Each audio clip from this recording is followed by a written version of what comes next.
통치권자입니다. 하지만 이스라엘만의 독특한 구조가 있습니다. 자기를 왕으로 세운 또 다른 왕이 있습니다. 보통 왕들은 백성들을 위해 군림하지만 이스라엘의 왕은 자신을 세우신 하나님 앞에 무릎을 꿇을 때 진짜 왕이 될 수 있음을 깨닫는 그러한 구조가 이스라엘의 왕입니다. 지난 한 주간 우리 큐티 말씀이 사무엘상이었습니다. 진짜 다윗과 가짜 사울의 이 대립각을 세우면서 그 속에서 벌어지는 진짜의 힘을 우리가 한 주간 사무엘상을 통해 보았습니다. 다윗 왕이 나오는데요. 무수히 많은 이스라엘 왕들의 기준이 되는 왕이죠, 다윗. 하지만 그 기준이 되는 이유가 뭐냐라고 할 때 그가 세웠던 업적 때문이 아닙니다. 도덕적 기준이 높아서도 아닙니다. 그럼에도 불구하고 이후에 모든 열왕들의 기준이 될 수 있었던 것은 한마디로 말하면 하나님의 은혜에 대한 그의 태도 때문에 그렇습니다. 하나님의 은혜가 아니면 나는 죽는다 라는 것이 다윗에게는 언제나 있었고 또한 그러한 자세가 왕으로서 그의 모든 다스림 가운데 있었습니다. 이러한 다윗의 태도가 만왕의 왕이신 하나님 앞에서 무릎을 꿇게 하였고 다윗 역시 이스라엘의 진짜 왕으로 그의 인생을 보낼 수 있게 된 것입니다. 그것이 우리가 지난 한 주간 사무엘상을 통해 큐티했던 말씀의 내용이었습니다. 오늘 우리가 읽은 이사야 7장 말씀 역시 두 왕의 이야기가 나옵니다. 만왕의 왕이신 하나님이 나오고요. 그리고 남유다를 다스리는 아하스 왕이 나오고 있습니다. 선택의 기로에 서 있습니다. 한 나라를 다스리는 왕이었기 때문에 그의 선택은 자신만이 아니라 그 나라의 흥망성쇠를 결정하는 키가 되고 있습니다. 오늘 읽었던 이 이사야 7장 10절은요. 어제 우리 새벽에 함께 나누었던 이사야 7장 1절로 같이 연결되어지는 말씀입니다. 우리 1절 말씀을 다시 한번 보시겠습니까? 오늘 이 이사야 7장의 배경을 말씀하고 있고요. 어제 우리 새벽에 나왔던 분들이라면 들었던 말씀인데 다시 한번 좀 리마인드 하도록 하겠습니다. 7장 1절을 함께 읽겠습니다. 시작. 우시아의 손자요 요담의 아들인 유다의 아하스 왕 때에 아람의 르신 왕과 르말리아의 아들 이스라엘의 베가 왕이 올라와서 예루살렘을 쳤으나 능히 이기지 못하니라. 유다 왕 아하스는 20세의 왕에 등극합니다. 그가 왕이 되었을 때 국제사회의 정세는 반아수르 연맹을 구축하던 때였습니다. 아수르가 주변 국들을 침략하고 강대국으로 성장하자 주변에 있던 나라들이 힘을 합쳐 견제하는 그러한 구도가 되었습니다. 이러한 때에 유다 왕 아하스에게 아람과 북이스라엘부터 하나의 제안이 들어옵니다. 그것은 반아수르 연맹을 구축하고자 하는데 너희 나라도 우리와 함께 힘을 합쳐 달라라는 그런 제안이었습니다. 이때가 언제냐면 아하스가 왕이 된 지 1년째 되던 해였습니다. 나라의 운명을 결정하는 중요한 기로에 서 있게 된 것이죠. 자, 여러분, 우리가 이 때의 왕이라면 나는 어떤 결정을 내릴까? 한번 생각을 하면서 이제 오늘 본문을 계속 보셔야 합니다. 이미 아수르는요, 지금 강대국이 되었습니다. 주변 나라들을 침략하면서 세력을 넓히고 있고 특별히 이때는 남하 정책을 쓰고 있었습니다. 위쪽에 있는 아수르가 남쪽으로 내려 남하 정책을 펼칠 때 가장 먼저 당하는 나라가 아람이었고요. 그 다음에 북이스라엘이었고요. 남유다였습니다. 그렇기 때문에 특별히 이 아람과 북이스라엘은 힘을 합칠 수밖에 없었고 유다가 합쳐준다면 더 할 나위 없이 좋은 상황이 된 것이죠. 그런데 이 남유다 왕 아하스는 어떻게 하고 있느냐? 이 반아수르 정책을 수용하는 것이 아니라 친아수르 정책을 나는 펼치겠다라고 이들의 제안을 거절하게 됩니다. 그러자 아람과 북이스라엘의 입장에서는 위에서는 아수르가 치고 내려오는 형편이 되는 것이고 반대로 밑에서 남유다가 같이 치고 올라오면 협공을 당하는 것이기 때문에 이들은 생각을 합니다. 우선 남유다부터 붙잡고 보자. 왜? 약하니까요.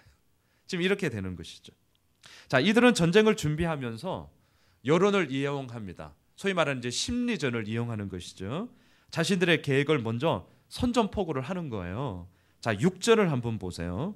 이들이 펼치는 선전포고의 내용이 이렇습니다. 자, 이사야 7장 6절입니다. 우리 함께 읽겠습니다. 시작. 우리가 올라가 유다를 쳐서 그것을 쓰러뜨리고 우리를 위하여 그것을 무너뜨리고 다브엘의 아들을 그 중에 세워 왕으로 삼자 하였으나, 반드시 공격해서 아하스 정권을 무너뜨리겠다라는 거예요. 쓰러뜨리고 무너뜨리겠다라고 얘기를 하고 있습니다. 그리고 차기 정권을 이끌 사람을 이미 정해놨어요. 누구예요? 다브엘의 아들을 세우겠다라고 얘기를 합니다. 아마도 다브엘의 아들은 자신들이 주장하고 있는 반아수르 정책을 지지하는 사람이었을 것입니다. 이 말이 이 남유다 전역에 쫙 퍼지자 국론이 이제 분분해지는 거예요. 자, 2절을 한번 보시겠습니까? 2절 후반절을 보시면 이렇게 되어 있죠. 제가 한번 읽어볼게요. 왕의 마음과 그의 백성의 마음이 어때요? 숲이 바람에 흔들림 같이 흔들렸더라 라고 얘기하고 있습니다. 이리저리 흔들리고 있어요. 어찌할 바를 지금 모르는 거예요. 자, 바로 이때 이제 하나님은 만왕의 왕이신 하나님이 이 이스라엘 왕에게 개입을 하시는 겁니다. 이사야를 통해 말씀을 하시는데요. 3절에 보면 아하스 왕이 예루살렘의 방어 시설과 급수 시설을 돌아보고 있을 때에 이사야가 이제 아하스 왕을 만나게 됩니다. 그리고 나서요, 4절을 한번 보세요. 이렇게 얘기를 이제 하는 거예요. 이들은 연기 나는 두 부직갱이 그루터기에 불과하니 두려워하지 말며 낙심하지 마십시오 라고 이사야가 아하스 왕에게 얘기를 합니다. 자, 여러분, 연기가 난다는 말은요, 이미 불이 다 타고 없어졌다라는 얘기예요. 불이 있으면 그 힘으로 무수히 많은 것들을 삼켰을 것입니다. 하지만 하나님은 분명히 말씀하세요. 그 불은 이미 다 사라졌다. 다 타고 남은 재에서 다만 연기가 이렇게 그냥 뿌옇게 날 뿐이지 그 속에 불은 이미 다 사라졌다. 그러니까 두려워하거나 낙심할 필요가 없다 라고 얘기를 하고 있습니다. 7절을 한번 보세요. 그 일은 서지 못하며 이루어지지 못하리라. 아무리 횡행한 소문을 퍼뜨리고 여론을 악화시켜도 그것은 다 말뿐이다 라고 얘기를 하는 거예요. 그것을 이룰 수 있는 실질적인 힘이 없기 때문에 그들이 계획하는 그 일은 이루어지지 않을 거야 라고 지금 하나님께서는 이사야를 통해 아하스 왕에게 계속 얘기를 하고 있습니다. 중요한 것은 뭐예요? 지금 마음이 흔들려서 어찌할 줄 모르는 아하스 왕이 이 말을 듣고 이제 어떻게 할 것이냐, 이게 이제 우리들의 초미의 관심사가 되는 것 아니겠습니까? 자, 9절을 한번 보세요. 만일 너희가 굳게 믿지 아니하면 너희는 굳게 서지 못하리라 라고 얘기를 하고 있습니다. 굳게 믿으라는 거예요. 상황과 조건, 지금 당장 눈앞에 펼쳐지고 있는 현실에 흔들리지 말라는 거죠. 하나님, 만왕의 왕이신 하나님이 지금 유다를 다스리고 있으니까 지켜줄 테니까 나만 믿으라 라고 지금 얘기를 하고 있습니다. 자, 여러분, 지금 아하스 왕을 계속 생각해 보셔야 됩니다. 내가 이 아하스 왕이 지금 되어야 합니다. 아람과 북이스라엘의 연합군이 지금 공격을 하려고 하고 있어요. 싸우지도 않았는데 싸우기 전부터 아하스 왕의 마음이 엄청나게 흔들리고 있습니다. 싸움의 시작은 마음가짐부터 시작되는 것 아니겠어요? 근데 싸우기도 전에 그 마음 자체가 흔들리면 이 전쟁은 어떻게 되는 거예요? 이미 진 전쟁이 되는 것이죠. 싸우나 마나입니다. 아하스 왕은 완전히 기선제압을 당했습니다. 이런 상황에서 하나님은 이사야를 통해서 말씀하시는 거예요. 두려워하지 마라. 낙심하지 마라. 그들 가운데 불 없어. 이미 다 꺼진 거야. 이제 연기만 풀풀풀 나는 거야. 아무런 힘이 없어. 너희들이 하는 것은 하나님을 붙잡고 굳게 서 있기만 하면 돼 라고 지금 계속 얘기를 하고 있는 겁니다. 하지만 아하스 왕은 믿지 못했습니다. 바람에 흔들리는 갈대처럼요, 그의 흔들리는 마음은 도무지 잡히지 않는 거예요. 자, 이런 상황에서 오늘 우리가 읽은 10절 말씀이 이제 이어지는 것입니다. 10절을 보겠습니다. 우리 같이 읽어볼까요? 10절입니다. 시작. 여호와께서 또 아하스에게 말씀하여 이르시되, 하나님이 또 말씀하세요. 또, 이 또라는 단어를 잘 생각하셔야 됩니다. 또 말씀하세요. 왜 또 말씀하시는 것일까요? 아하스 왕이 앞서 했던 이런 말들을, 하나님의 이 말들을 듣지 않았기 때문에 그렇죠. 또 반대로 하나님의 마음은 어때요? 남유다 왕 이 아하스를 향하여서 끝까지 정말 붙잡고 싶은 거예요. 끝까지 내가 너를 놓을 수가 없다. 그러니까 하나님은 또 말씀하시는 거예요. 어쩌면 여러분, 우리들에게도 이 또 다시 한번 주어지는 기회가 바로 오늘이 되는지 몰라요. 이 하나님의 기회를 잡는 것이 바로 우리들의 삶 가운데 기적이 되는 것이죠. 여러분, 기회는 잡을 때 기적이 되는 것입니다. 또 우리들에게 말씀하시는 그 하나님의 사랑이 오늘도 이끌어갈 줄 믿습니다. 11절을 보세요. 그러면서 말씀을 하세요. 우리 같이 읽어볼까요? 시작. 너는 내 하나님 여호와께 한 징조를 구하되 깊은 데에서든지 높은 데에서든지 구하라 하시니, 징조를 구하라고 명령하세요. 구하라라는 거예요. 근데 왜 징조를 구하라고 하느냐? 징조를 통해 믿지 못하는 아하스에게 분명한 확신을 심어주기 위해서 하나님이 그렇게 말씀하십니다. 이제 아하스는요, 구하면 돼요. 구하면, 한 징조를 구하면 돼요. 더욱이 그 징조를 구하되 뭐라고 그러죠? 깊은 데에서든지 높은 데에서든지 구하라라고 말을 합니다. 이 말은요, 마치 이런 거예요. 아이들이 우리 시험을 칠 때 객관식 보면 예문이 5개 나오잖아요. 오지선다형 아니겠어요? 5개 중에 하나를 택하는 그런 식이 아니에요. 하나님 지금 한 징조를 구하라고 하는데, 이렇게 하나님이 예시를 해놓고 요것 중에 구하라라는 것이 아니라 깊은 데에서든지 높은 데에서든지라는 이 말은 한계를 두지 않겠다라는 거예요. 네 마음에 원하는 것, 그 중에 하나, 지금 아무거나 하나 구해보라는 거예요. 딱 이렇게 정형화된 틀이 주어진 게 아닙니다. 얼마든지 네가 구할 수 있으니까 그거 구해봐 라고 하나님이 지금 말씀하시는 겁니다. 자, 아하스 왕의 입장에서는 얼마나 좋은 기회입니까? 설령 자기가 구한 것이 되지 않는다 할지라도 손해볼 곳이 없는 장사예요. 지금 아하스 왕은 아람과 북이스라엘 연합군이 공격해 온다는 소식에 온 나라가 벌벌 떨고 있는 상황이 아니겠습니까? 그러니까 아무 것이나 좋으니까 한계를 두지 말고 네가 한 징조를 구하라 라고 이 제안을 지금 딱 들었을 때 우리 같으면 어떤 징조를 구하겠습니까? 어떤 사인을 구하시겠어요? 저 같으면 딱 하나예요. 당장 이 상황 가운데 나오는 거죠. 하나님, 아람과 북이스라엘 멸망시켜 주십시오. 저는 아마 그것을 구했을 것입니다. 왜요? 지금 위태하니까요. 모든 나라가 벌벌 떨고 있으니까요. 근데 아하스는 이상하죠? 구하지 않았습니다. 12절을 보겠습니다. 같이 읽어볼까요? 시작. 아하스가 이르되 나는 구하지 아니하겠나이다. 나는 여호와를 시험하지 아니하겠나이다 한지라. 이게 무슨 시츄에이션입니까? 여러분, 겉으로 보기에는 너무 경건하죠. 그렇죠? 이 말만 딱 보세요. 나는 구하지 않겠습니다. 왜냐하면 왜 구하지 않겠다는 거예요? 그것은 하나님을 시험하는 것이기 때문에 그렇습니다. 이 말만 보면 너무 멋있어요. 내가 어떻게 하나님을 시험할 수 있겠습니까? 저는 하나님을 시험하지 않겠습니다. 그렇기 때문에 저는 구하지 않겠습니다.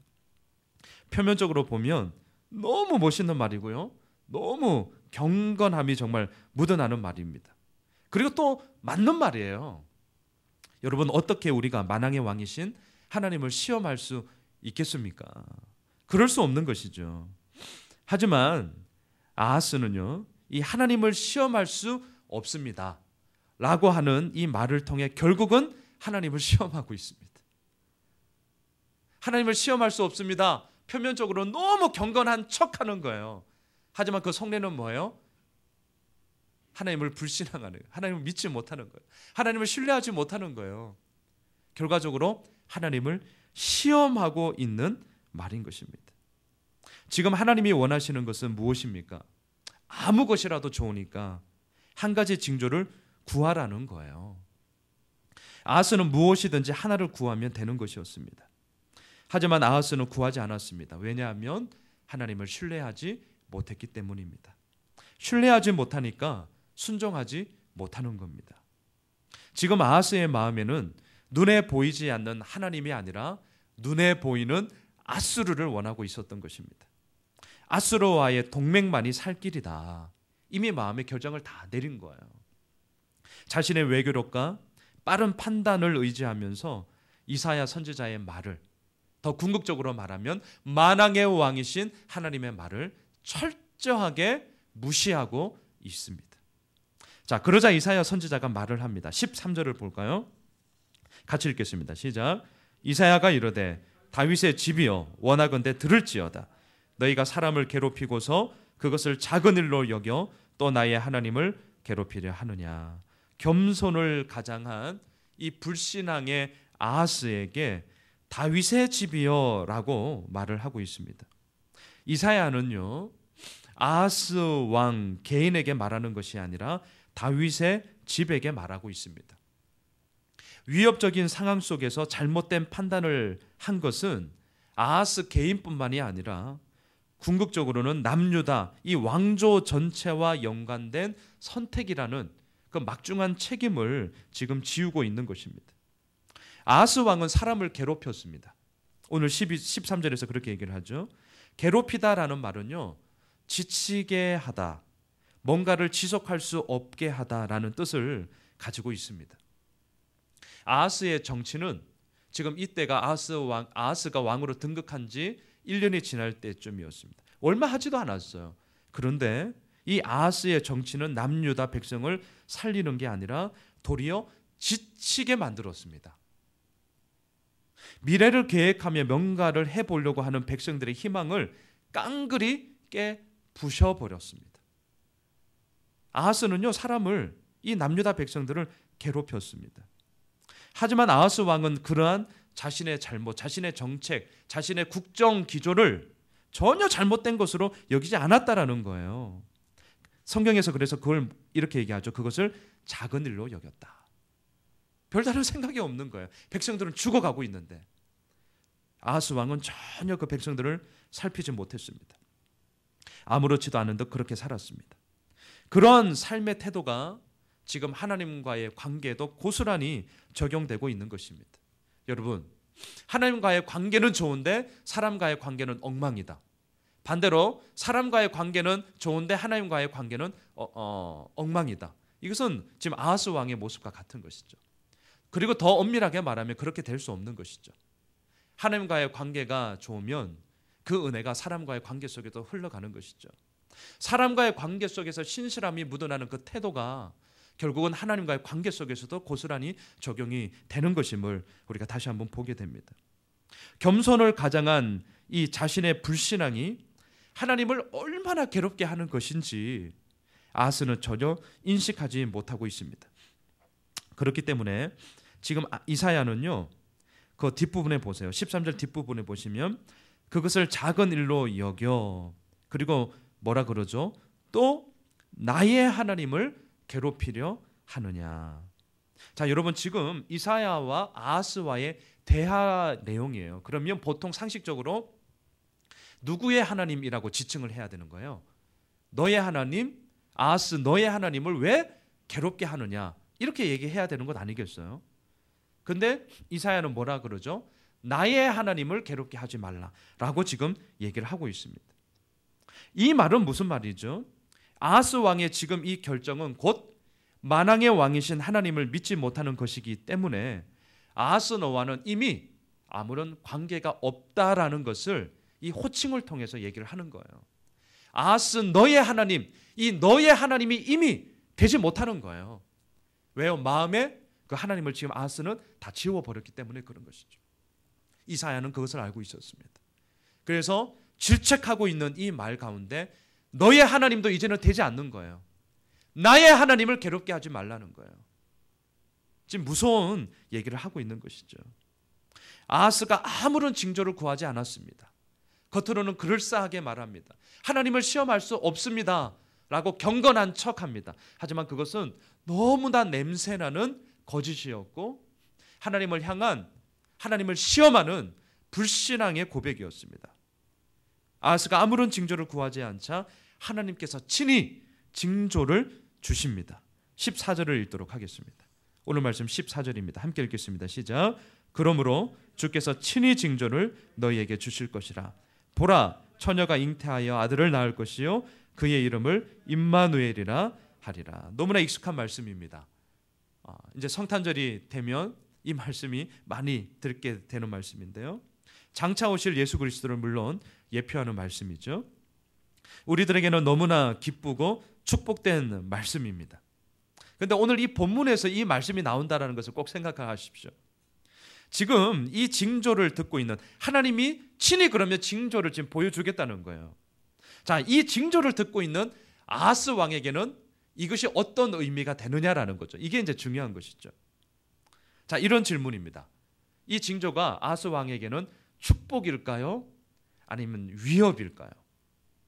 이 아하스 왕에게는 이 징조가 약속일까요? 아니면 심판일까요? 전자입니까? 후자입니까? 후자입니다. 후자.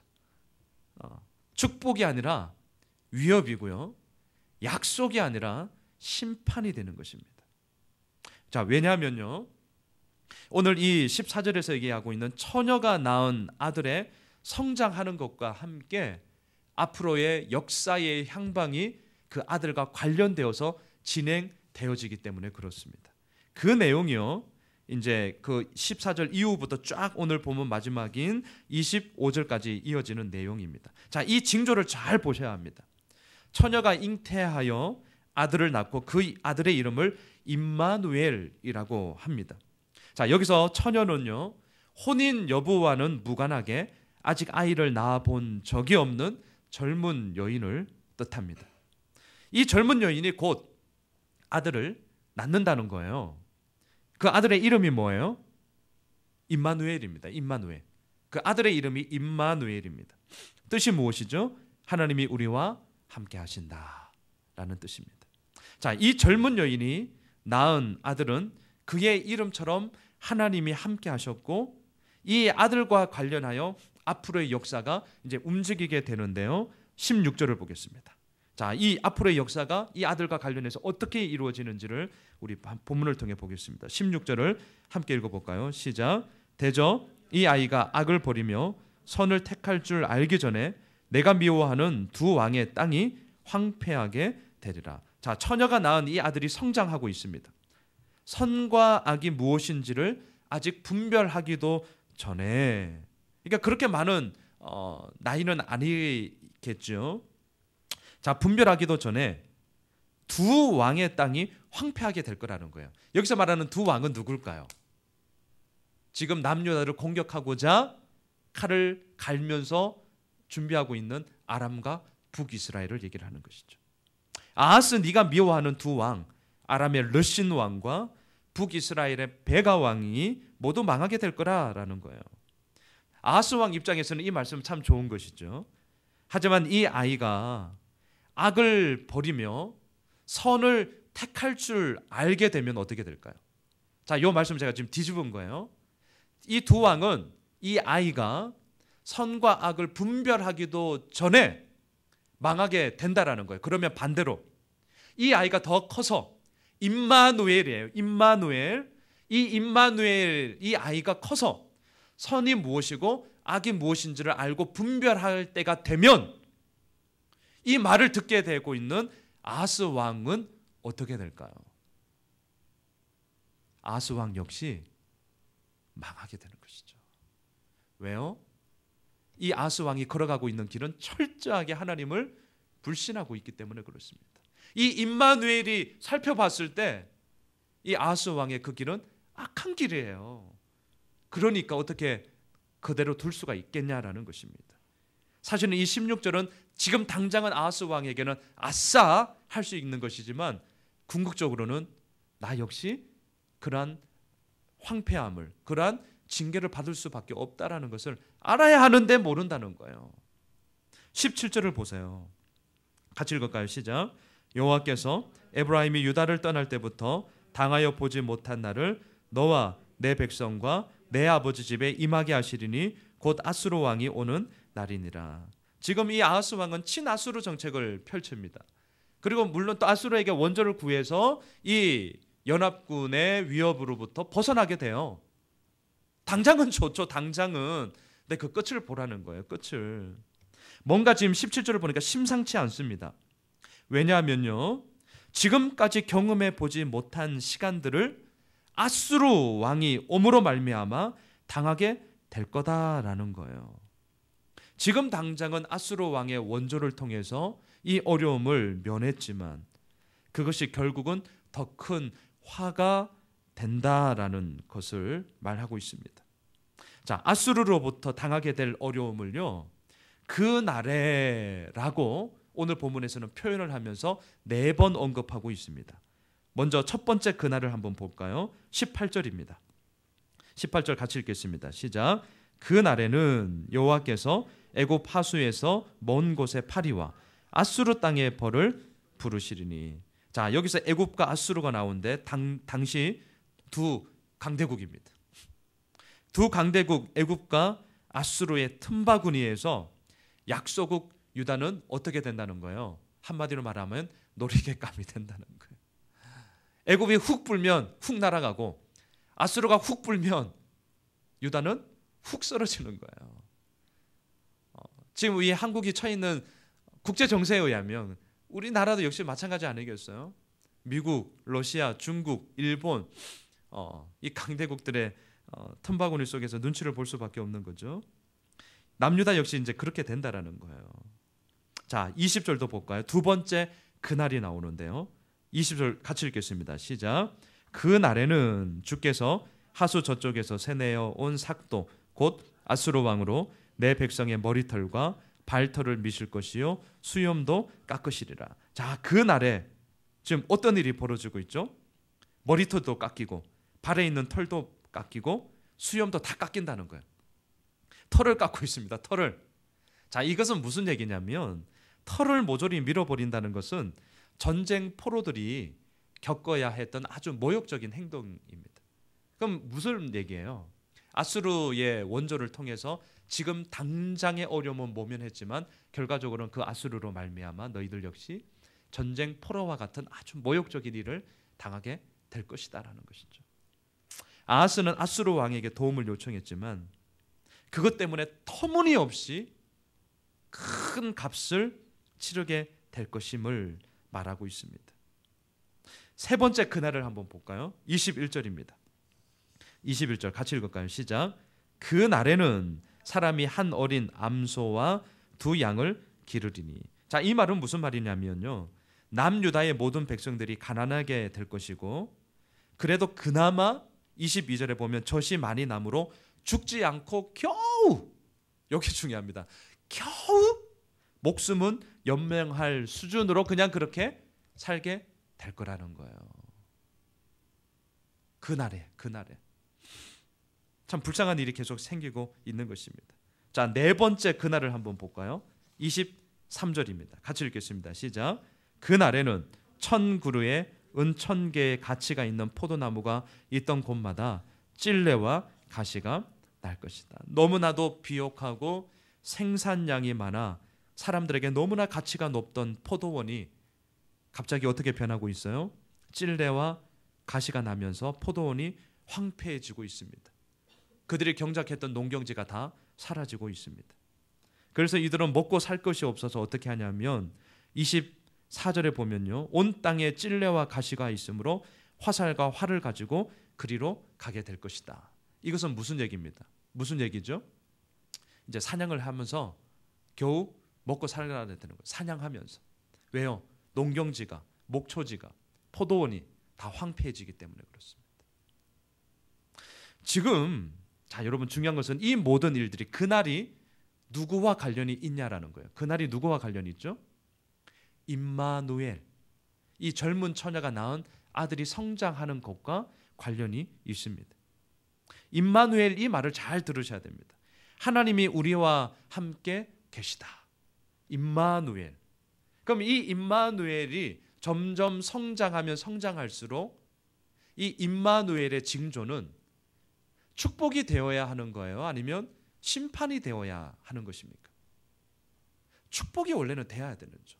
하나님이 우리와 함께 계시다. 임마누엘이니까요.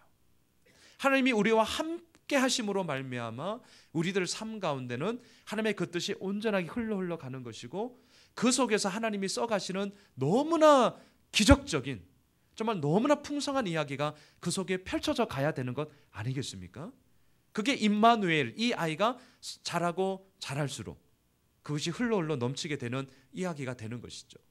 그런데 오늘 본문에서는 이 임마누엘이 크면 클수록 그 날에는 심판이 더욱더 도래하고 있다는 엄중한 징계가, 엄중한 징벌이 오늘 본문에서는 이어지고 있다라는 거예요. 그 근본 원인이 뭐죠? 아하스 왕의 불신앙 때문에 그렇습니다. 아하스 왕의 하나님을 신뢰하지 못함이 임마누엘의 징조가 축복이 아니라 징벌로서, 징계로서 이스라엘 땅 가운데 철저하게 임박하게 될 것이라는 것을 이사야는 오늘 전하고 있는 것입니다. 자, 말씀을 정리할게요. 두 왕의 이야기가 오늘 계속 흘러나오고 있습니다. 만왕의 왕이신 하나님은 끝까지 아하스에게 다시 한번 기회를 줍니다. 또 그에게 말하여 이르시기를, 또예요, 또. 하지만 아하스 왕은 경건한 척하죠. 나는 하나님을 시험하지 않겠습니다. 표면적으로는 맞는 말이지만 결코 맞는 말이 아니었습니다. 하나님을 신뢰하지 못하는 말이었고, 하나님을 철저하게 불순종하는 이 말을 함으로 말미암아 진짜 하나님을 시험하고 있습니다. 그 결과가 무엇입니까? 임마누엘, 하나님이 우리와 함께 하신다라는 이 임마누엘의 징조는 축복과 기쁨이 아니라 심판의 징계가 되었다라는 것을 오늘 이 본문이 우리들에게 말하고 있습니다. 자, 여러분, 이 말씀이 그대로 우리들에게도 적용이 되는 것이죠. 어쩌면 오늘 이 하루가 우리들에게 또 다시 한번 기회를 준 그날이 되는지 모릅니다.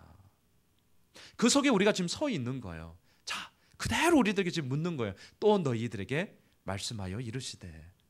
또 우리는 지금 듣고 있습니다. 이 들음 속에 우리는 어떻게 할 거냐라는 거예요. 아하스 왕처럼요, 당면한 문제들이 얼마나 많이 있습니까?